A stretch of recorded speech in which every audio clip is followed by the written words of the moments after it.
Have you ever had that moment in your life when a single sentence changes everything? A sentence that cuts deeper than any blade, that reveals the cruel truth you've been trying to ignore for years. For me, that sentence came on a cold December afternoon when I called my adopted daughter to arrange the details for Christmas. On the other end of the line, her voice sounded distant, almost annoyed. "Mom, actually, we weren't expecting you for Christmas this year. Maybe it's better if you spend it with other people." Other people. As if I had an endless list of options. As if the last 15 years of my life hadn't been entirely dedicated to her and the husband she chose. I hung up the phone, smiled a bitter smile I didn't even recognize, bought into my car, and made a call. A single call that would change everything. By the turn of the year, I had canceled their mortgage payment. And that's just the tip of the iceberg of a story that needs to be told. A story about sacrifice, disrespect, and the quietest revenge you can imagine. Let me go back in time and tell you how we got here, because this story didn't start with that phone call. It started 15 years ago, when Rachel came into my life. I was 41 at the time, working as a sales manager at a medical equipment company. My life was predictable, organized, but there was a void I couldn't fill. I had always dreamed of being a mother, but relationships never worked out. And when I finally stabilized professionally, the doctors told me it would be practically impossible to get pregnant naturally. I was considering adoption when I met Rachel through an acquaintance from church. She was only 18, 6 months pregnant, and had been kicked out of her home by her parents when they discovered the pregnancy. The baby's father had disappeared as soon as he heard the news, and she was literally homeless. I remember perfectly the day I saw her for the first time. It was a rainy Tuesday in March, and she was sitting on a park bench near the church, with a small suitcase beside her, and an expression of despair that broke my heart. Her brown eyes were red from crying, and she was protecting her belly with her hands in a way that immediately made me think of all the times I had imagined protecting my own child. I didn't hesitate for a second. I took her home that very day. "You don't have to do this," she told me, her voice trembling. "I'll figure it out. I always do." "Now, you don't have to figure it out alone anymore," I replied. "You have a family." For the next 3 months, I took care of her as if she were my biological daughter. I accompanied her to all the medical appointments, bought her maternity clothes, and prepared the baby's room with a tenderness I never thought I could feel. I would wake up in the middle of the night when she had morning sickness. I would take walks with her in the park to relieve the swelling in her legs. We would talk for hours about her fears and expectations. When the baby was born, a beautiful boy, she decided to give up for adoption to a couple who couldn't have children. I was there, holding her hand. And when the adoption papers were signed, when she could finally cry freely all the pain of those months, I was the one who hugged her and promised that she would never be alone again. "I want to be your real daughter," she told me a week later, still recovering from childbirth. "Not legally. I know I'm an adult. But in my heart, you saved me when no one else cared about me." That's how Rachel became my daughter. And I, for the first time in my life, became a mother. The first few years were magical. Rachel was smart, funny, and affectionate. She had a contagious laugh and a way of looking at life that made me feel young again. She would call me at work every day just to tell me about her day, send me silly messages that made me smile during difficult meetings, and wait up for me when I came home late so we could have dinner together. I invested in everything she needed without a second thought. I paid for a technical course in administration, then a private university for marketing. When she decided she wanted to work in fashion, I funded a personal stylist course. I bought her a car so she could get around independently. I decorated a room in my house that was exclusively hers, with all the details a 20-year-old girl could want. She introduced me to her friends as my mom, with a pride that completely melted me.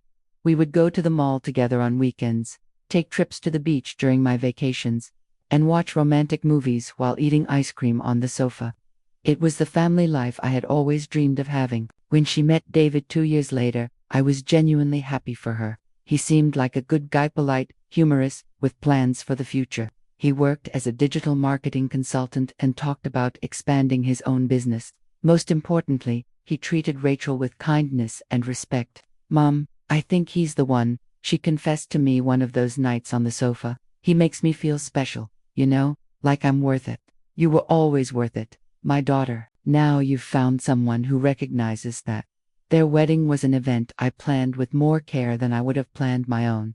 Rachel dreamed of a fairy tale ceremony, and I was determined to make that dream come true. I hired the best party planner in town, a historic church downtown, and a professional photographer who would charge more than I earned in 2 months. During the preparations, which lasted almost a year, I felt closer to Rachel than ever. We tried on dresses together, chose flowers, tasted cakes, and discussed every detail of the decoration. She included me in every decision, asked for my opinion on everything, and made me feel like I was truly the mother of the bride. "Mom, without you none of this would be possible," she told me the night before the wedding, as we were getting our nails done together. "Not just financially, but emotionally. You gave me a family, a home, a foundation. I wouldn't even know where to begin to thank you." The wedding was perfect. Rachel was radiant in the dress we chose together. David couldn't stop smiling, and I sat in the front row crying with pride and happiness.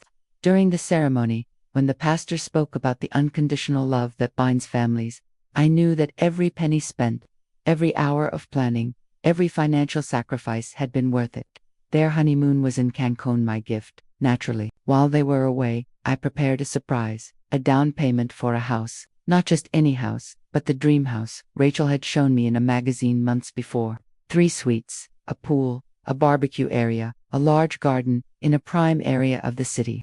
"It's impossible, Mom," she had said at the time, flipping through the magazine. "A house like this must cost a fortune. Maybe one day, when David is earning more." When they returned from their honeymoon, I took them to see the house, pretending it was just a tour to look at beautiful houses in the neighborhood. The expression on Rachel's face when I handed her the keys is an image I cherish in my heart to this day. "Is this real?" she asked, her hands trembling. "Is this house ours? The down payment is already made. The mortgage is my responsibility, while you two get settled. It's the wedding gift I wanted to give you." She hugged me, crying, and David called me Mom for the first time. In that moment, I felt complete in a way I had never experienced before. I had a real family, children who loved me, a shared future with people who cared about me. "It's temporary, Mom," Rachel promised me, still emotional. "As soon as David manages to expand his business, we'll take over everything. You've already done so much for us." Temporary. That word echoed in my head for the next 5 years. In the first few months, everything went well. Rachel would call me daily to share news about the house, send me pictures of each decorated room, and invite me to weekly dinners. David, in turn, had become the ideal son-in-law. Was polite, always interested in how I was, always grateful for the temporary help with the house. But the changes began subtly, almost imperceptibly. The daily calls became every other day, then twice a week, then only when they needed something. The weekly dinners became less frequent, first because of David's work, then because Rachel was too tired, then because they had made plans to go out with other friends. David started working less and less. What was once a promising career in consulting became sporadic jobs, projects when they came up. He always had an explanation. The market was tough. Clients were delaying investments. He was being selective to only accept projects that added value to his portfolio. Rachel, on the other hand, got a job at an expensive clothing boutique, but only worked part-time. "It's more of a hobby than a job," she explained. "The salary isn't great, but I learn a lot about fashion, and I network." Together, they earned less than 5,000 reais a month. But they lived as if they earned 20. The annual vacations to Europe began in the second year of their marriage. "David has some contacts in Barcelona that could open doors for international work," Rachel explained when she asked me for a loan of 15,000 reais for the trip. "It's an investment in his future, you know. And I really needed a vacation." In the 3rd year, it was the kitchen renovation. "The kitchen is so outdated, Mom. To entertain David's clients well, we need a more sophisticated environment." Another 20,000 reais. In the 4th year, David needed a new car. His car is having a lot of problems, and for a consultant, image is very important. You can't show up to a client meeting driving an old car. Another 40,000 reais for the down payment, and me as the guarantor for the financing. Each request came with the same promise. "This is the last time, Mom. As soon as things get better, we'll take over all the responsibilities."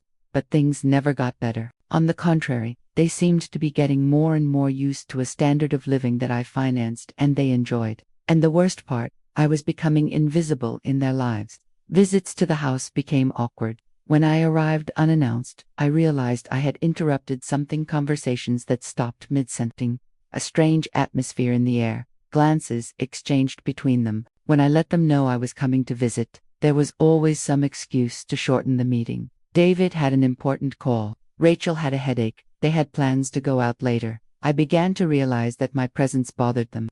I was no longer the dear mother they eagerly awaited to share news with, but an inconvenient reminder of the sacrifices being made for them, the unfulfilled promises, the financial dependence that had become permanent. The most painful change was in how they treated me in public.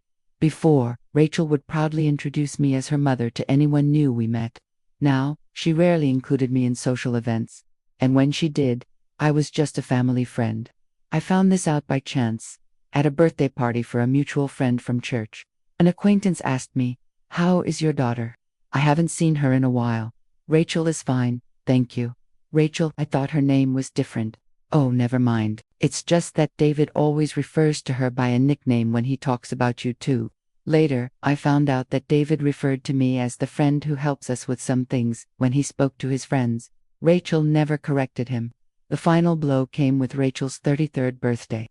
I found out by chance, through a photo on the Instagram of a friend from church who had been invited.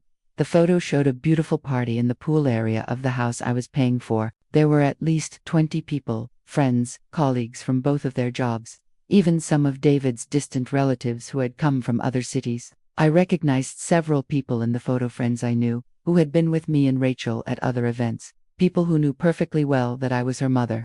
I was not invited to my own daughter's birthday party. I called Rachel the next day, trying to keep my voice calm. "I saw the pictures of your party. It looked really nice." There was a silence on the other end of the line. Then, "Oh, you saw? Yeah, it was nice. Why wasn't I invited?" Rachel. Another silence. Longer. "Mom, it's just ... It's hard to explain. You don't know those people. It would have been boring for you. You wouldn't have been able to talk about the things they talk about. I thought it would be better this way." Better for whom? For everyone. For you too. You would have felt out of place. I hung up the phone with a broken heart. For the first time in years, I cried myself to sleep. It was then that I began to pay real attention to what was happening, and what I saw devastated me.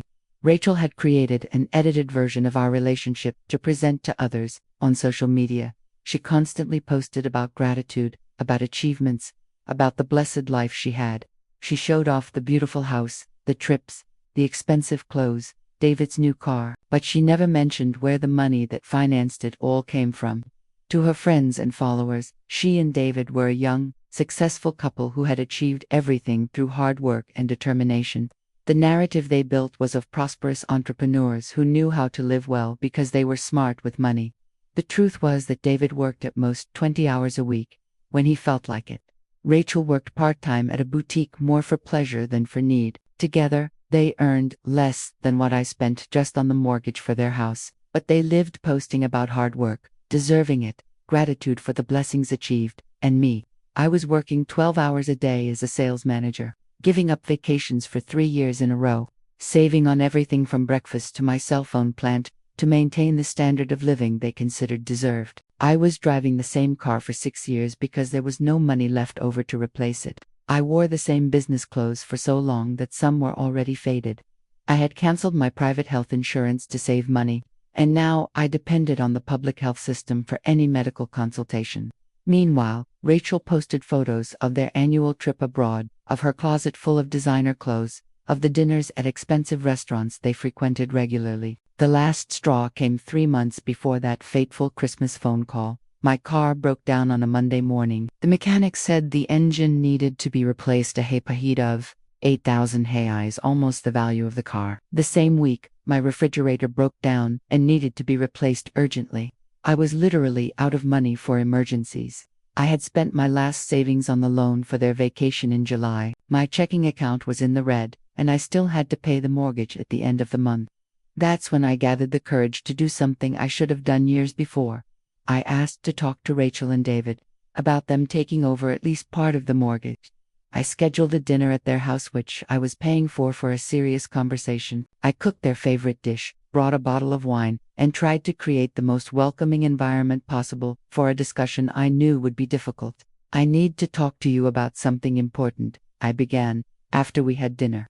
You know I've been paying the mortgage on the house for 5 years. At the time, we agreed it would be temporary, until you were stable. Rachel and David exchanged a look I knew. Well, it was the same look they exchanged when I arrived by surprise and interrupted something. Mom, what are you getting at? Rachel asked, her tone slightly irritated. I'm going through serious financial difficulties. I need you to take over at least part of the mortgage.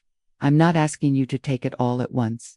How about we start with half? 2,000 eyes a month. The silence that followed was deafening. Mom, David finally said, without taking his eyes off the television that was on in the living room, you know our situation is tight too. I'm working on some big projects that could pay well, but they haven't closed yet. It's not a good time for us to take on more responsibilities. David, you work when you want. You go out to dinner 3 times a week. Rachel bought 5 pairs of shoes just last month. How can the situation be tight? Rachel looked at me with an expression I had never seen before. It was almost disdainful. Mom, you always said you wanted to help us, that we were a family. Families help each other, right? You're not going to let us down now, are you? Rachel, helping is one thing, completely supporting you is another. You are adults. You have been married for 5 years. Don't you think it's time you took on your own responsibilities? But you can afford it, David said, still not looking at me. You earn well. You have no other children. You have no husband. It's easier for you, easier. As if my sacrifices were automatic, as if I were obliged to give up my life because it was easier for me. Besides, Rachel continued, playing with the iPhone 14 that I had bought for her 2 months earlier, we're planning some changes. I want to take that interior design course I told you about. David is thinking about expanding his business, maybe opening his own company. We're going to need all the money we can save. Save. They were talking about saving while I was paying all their bills. And you think it's fair for me to continue paying for your house so you can save for your projects? Mom, you're being selfish, Rachel said, finally looking me directly in the eye. Whenever we needed you, you were there. Now that we're trying to grow, to build a future, you want to abandon us. Selfish. After 15 years of sacrifices, after giving up everything for both of them, I was being selfish for asking them to take on 2,000 reais of a 4,000 real mortgage. I left that house, my house, which I was paying for them to live in, with a feeling of emptiness in my chest that I had never experienced. It was as if I had woken up from a long dream and discovered I was living a nightmare. On the way home, the tears flowed freely, but they weren't tears of sadness, they were tears of anger. Anger at myself for having allowed us to get to this point. Anger at them for treating me like a walking ATM. Anger at the whole situation. The following months were a series of small humiliations that, together, painted a crystal clear picture of how I was really seen by them. Rachel completely stopped sharing her future plans with me. When she talked about the vacation she was planning for the following summer, about the renovation she wanted to do in the master bathroom, about the new car David needed, she spoke in a casual tone, as if she were just sharing news with a distant acquaintance. But I knew what was behind that news. Every shared dream was, in fact, a bill that would eventually come to me, and it always came in the same way. A loving phone call after weeks of distance, an unexpected visit with coffee and cake, bought at an expensive bakery. How are you, Mom? That was more interested than usual. Then came the real reason for the sudden kindness. Mom, did you see that car David was looking at? An incredible opportunity came up, but we need to make a down payment by Friday. Or, Mom, you know that course I told you about? They opened a special class with a discount, but only if I sign up this week. And I, like an idiot, always said yes. I always found a way to help. I always believed that this time would be different, that this time they would really reciprocate the affection and consideration. It was during this period that I met Helena, a coworker who became a great friend. Helena had a story similar to mine. She had supported her son and daughter-in-law for years, until the day she decided that enough was enough. Do you know what mistake I made? She asked me during a lunch where I vented about my situation. I confused love with permission to be disrespected. I thought that being a good mother meant accepting any treatment, as long as they were happy. But I love Rachel. She's my daughter. And does she love you? The question hung in the air. I didn't know how to answer.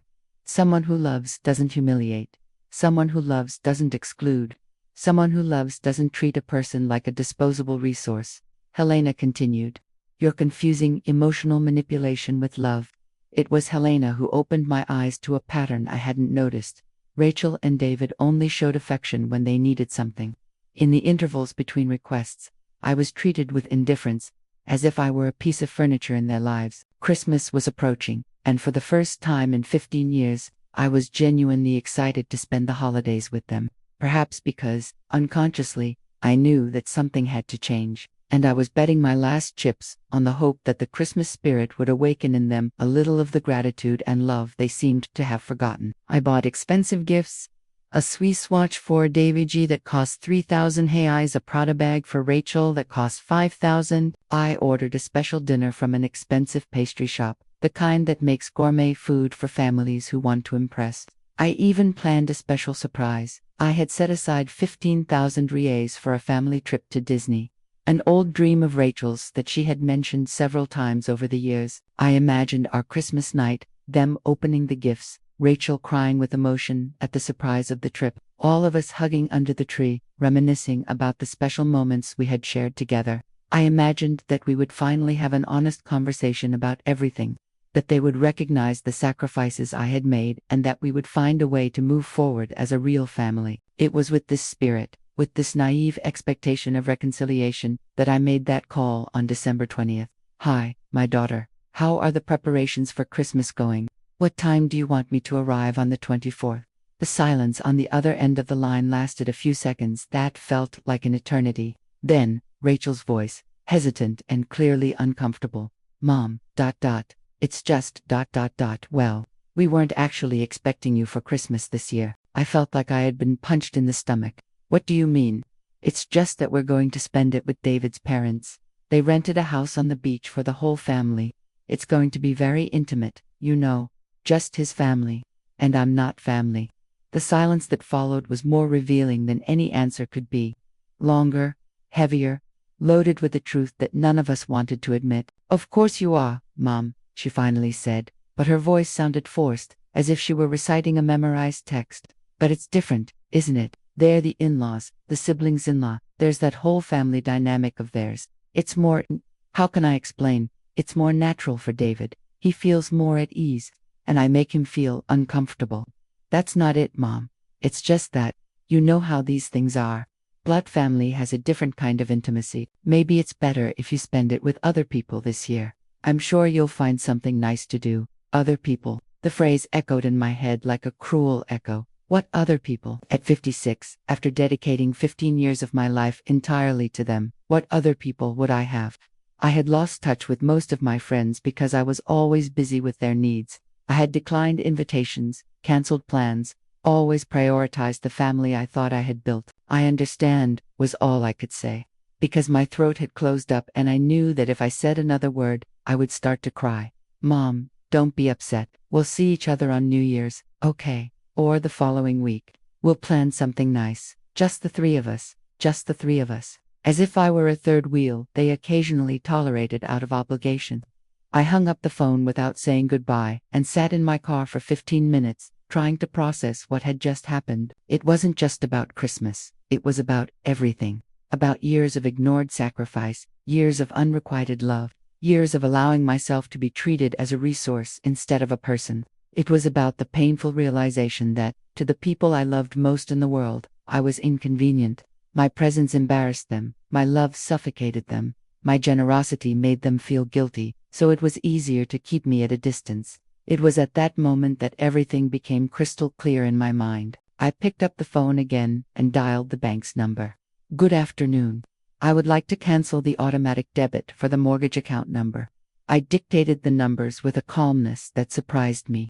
Ma'am, just to confirm, you wish to cancel the automatic mortgage payment? Yes, immediately. May I ask why? Is there a problem with the service? I looked out the car window. It was a beautiful December day. The sun was shining. People were walking down the street with Christmas shopping bags. Children were playing in the nearby park. Life was going on as normal for everyone, while mine had just changed forever. There's no problem with the service, I replied. It's just not my responsibility anymore. In the following days, I made several other decisions that had been maturing in my mind for months. I canceled the additional credit card that Rachel used. She didn't even know it was my card. She always thought it was our family card. In fact, all her purchases came directly from my account, and I received the bills every month. I also canceled the family health plan that covered both of them. I removed David as a beneficiary of my life insurance. I scheduled an appointment with a lawyer to change the will that left everything to Rachel. But the most important decision I made was to start living for myself. For the first time in 15 years, I went into a clothing store and bought pieces I really liked, without worrying about the price. I booked an appointment at the most expensive salon in town and had a complete makeover: new cut, new color, treatments I had never allowed myself to have. I booked a trip to Fernando de Noronha for Carnival alone, for the first time in my life. It was as if I were rediscovering who I was before I became the financial mother of two adults who didn't value me. I called Helena and told her what I had done. "Do you have any idea how proud I am of you?" she said. "It took a while, but you finally valued yourself." "I'm scared, Helena. What if I'm overreacting? What if they really love me? They just don't know how to show it." "My dear, love that isn't shown doesn't exist. And you're not overreacting, you're respecting yourself. There's a huge difference." The first mortgage bill arrived for them on January 5th. Rachel called me the next day, at 7 in the morning, completely hysterical. "Mom, something is very wrong. A mortgage bill for 4,000 reais just arrived. The bank said the automatic debit was cancelled. It must be some system error." "It's not an error, Rachel. I cancelled the automatic debit." The silence on the other end of the line was so deep that for a moment I thought the call had dropped. You cancelled it." "I did. I'm not going to pay the mortgage on your house anymore." "But Mom, you can't do this. How are we going to pay 4,000 reais? You know, we don't have that kind of money." The irony of the situation hit me full force. For 5 years, they had lived in a 400,000 real house, paying zero for it. They never bothered to find out how I came up with the 4,000 reais every month. They never asked if I was having difficulties. They never offered help, not even symbolic help. "Rachel, you are adults. You have been married for 5 years. You live in a beautiful house that I paid for all this time. Maybe it's time you took on your own responsibilities. But you always helped us. You said we were a family." I did say that. And families include each other in important moments. Families spend Christmas together. Families genuinely care about each other, not just when they need money. Another silence, filled with gradual understanding. "Mom, about Christmas, I can explain. We didn't want to hurt you." "You don't need to explain, Rachel. You made it very clear where I fit into your lives. I'm convenient when you need financial resources, inconvenient when you want to live your lives without interference. Now I'm just adjusting my financial contribution to my real emotional value in your family. You can't do this to us." The phrase hung in the air, loaded with indignation and disbelief, as if I were the villain of the story, as if 15 years of personal sacrifice were an obligation I had to them, not a gift of love I had chosen to give. "I can, Rachel, and I already have. You have 30 days to get organized with the bank. Good luck." I hung up the phone and, for the first time in months, I felt truly at peace. The following days were an emotional roller coaster. Rachel would call me several times a day, sometimes crying, promising they would change, that they would value our relationship more, sometimes angry, accusing me of being vengeful and cruel, sometimes trying to negotiate, offering to pay half the mortgage if I continued to pay the other half. David, who had barely spoken to me in months, suddenly became the most attentive son-in-law in the world. He would call me to see how I was doing, to miss me, to tell me about the promising projects he was developing that would soon make a lot of money. But I didn't give in. With every call, with every attempt at emotional manipulation, I remembered all the times I had been treated as a second option, as a resource, as someone whose presence was tolerated for convenience. The first late payment resulted in a 400 real fine. The second unpaid installment generated a notice from the bank. On the third late payment, they received a summons for debt negotiation. That's when Rachel showed up at my house on a Saturday morning, unannounced. She looked different, thinner, with deep dark circles under her eyes, her hair less tidy than usual. Her nails, which she always kept impeccable, were chipped. For the first time in years, she looked human, vulnerable, real. "Mom, We need to talk. I let her in and offered her coffee. We sat at the same kitchen table where, years ago, I used to help her with her college assignments, where we would talk about her dreams and plans for the future. We're going to lose the house, she said bluntly, her hands trembling slightly as she held the coffee cup. I know. David got a full-time job at a marketing company. He's really working now, 40 hours a week. I increased my hours at the boutique and started doing freelance image consulting. But even so, we won't be able to pay 4,000 reais a month, plus all the other bills. And what's your plan? We're going to have to sell the house. With luck, we can pay off the debt with the bank and still have something left over for a down payment on a smaller apartment. It's going to be a difficult new beginning. I watched my adopted daughter, the girl who had come into my life lost and helpless, whom I had protected and cared for as if she were my biological daughter. There was something different about her now, a maturity forced by circumstances, an awareness of reality that she had never shown before. Why are you doing this to us? She asked, and for the first time in years, her voice had no tone of accusation. It was a genuine question, filled with confusion and pain. Rachel, for 15 years I made you my absolute priority. I worked 60 hours a week, gave up my vacations, my dreams, my relationships. I canceled personal plans to be available whenever you needed me. I spent my savings, went into debt, lived below my means so that you could live above yours. She lowered her head, nervously fidgeting with the strap of her purse, a simple purse, no longer the designer bags I used to buy for her. I did all of this because I believed we were a real family, that there was genuine love, mutual respect, consideration, that I was valued not just for what I could offer financially, but for what I represented emotionally in your lives. You are important to us, Mom.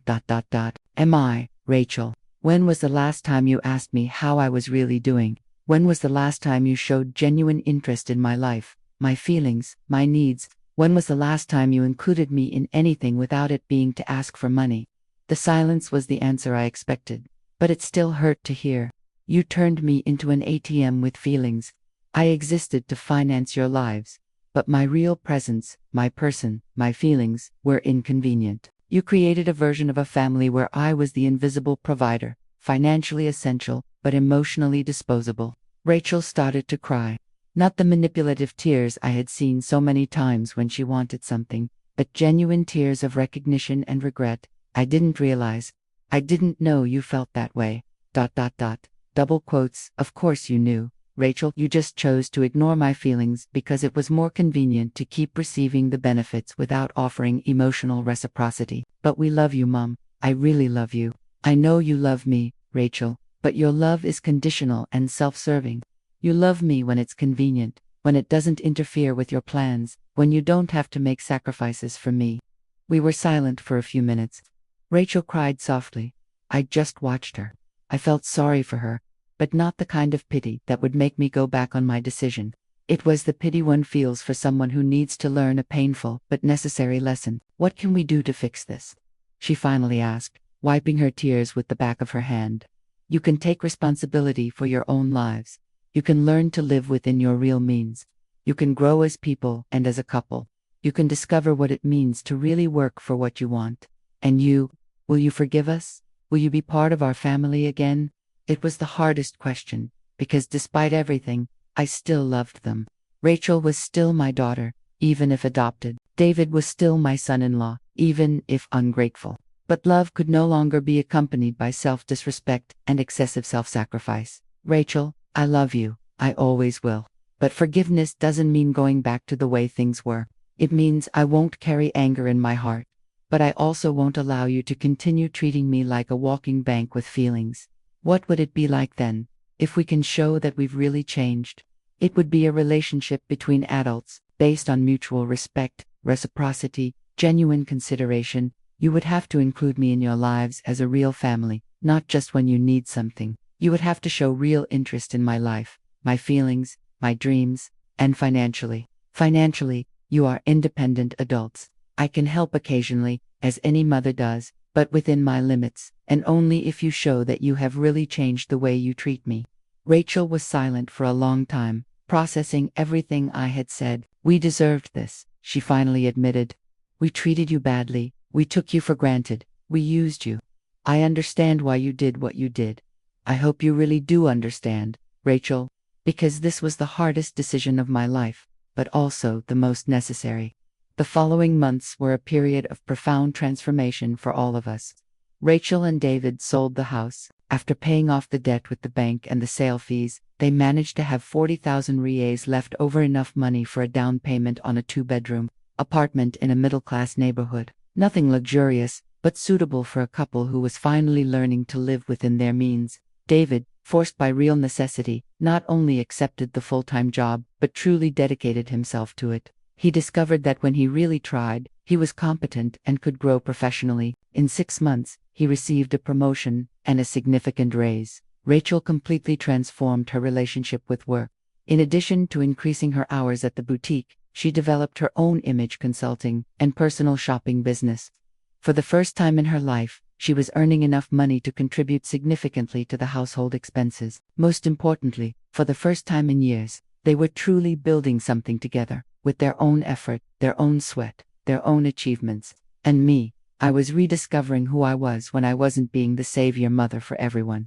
The trip to Fernando de Noronha was a revelation. Alone on a paradise island, far from all the responsibilities I had taken on for so many years, I was finally able to hear my own thoughts, reconnect with my own dreams, and remember who I was before I became exclusively the mother who finances everything.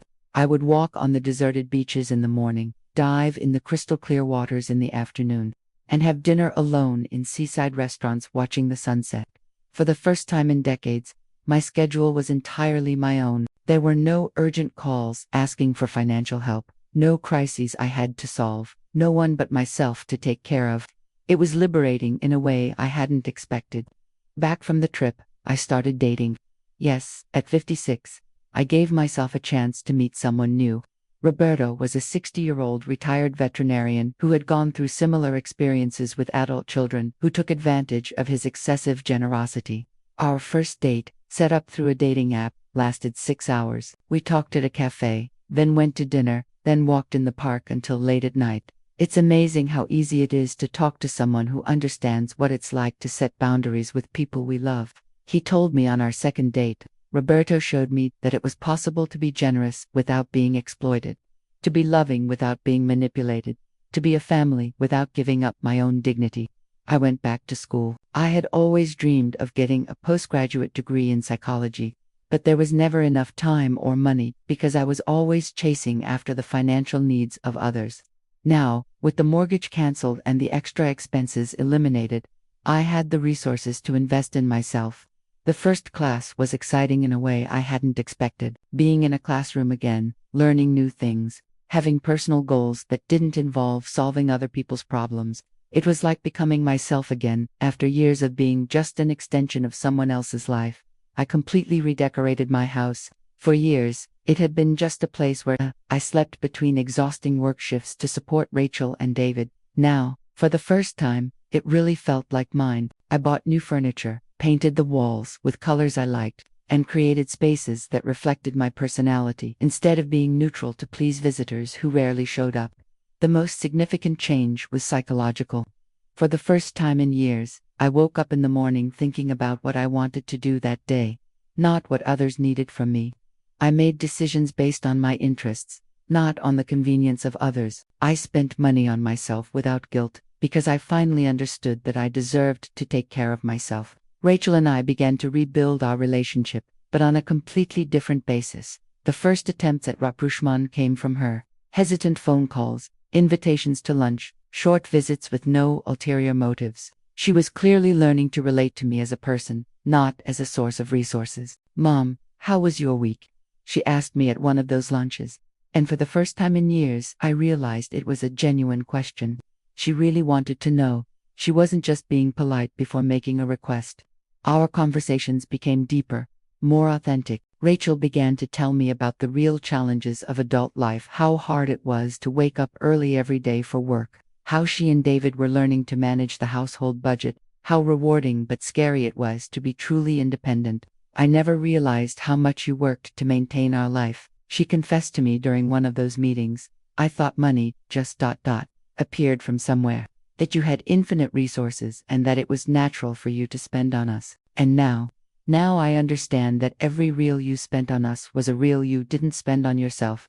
That every sacrifice you made for us was a dream of yours that was left behind, an opportunity of yours that you were missing. That was exactly what I had tried to explain for years, but they never wanted to hear it. It took David longer to apologize, but when he did, it was sincere and specific. 6 months after the mortgage was canceled, he showed up at my house on a Sunday afternoon, alone. "I came to apologize," he said bluntly.